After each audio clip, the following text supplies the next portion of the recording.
هل بتعرف إنه عيد الحب منا قصة رومانسية مثل ما أنتم بتعرفوا؟ القصة بلشت بروما وتحديداً بالقرن الثالث ميلادي. كان في إمبراطور اسمه كلوديوس. كلوديوس كان يعتقد إنه الشباب اللي ما بيتزوجوا بيكونوا أكثر بأساً وقوة في الحروب، فمنع الزواج بين الشباب. لكن القديس فالنتاين تحدى أوامر الإمبراطور كلوديوس وقام بتزويج الشباب والعشاق سراً. فلما عرف الإمبراطور كلوديوس بالموضوع أمر بإعدامه.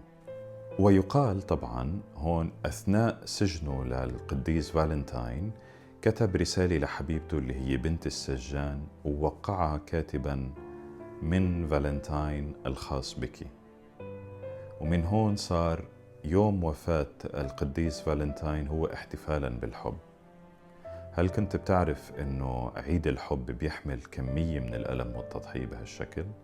خبرني بالكومنتس واعطوني رأيكم.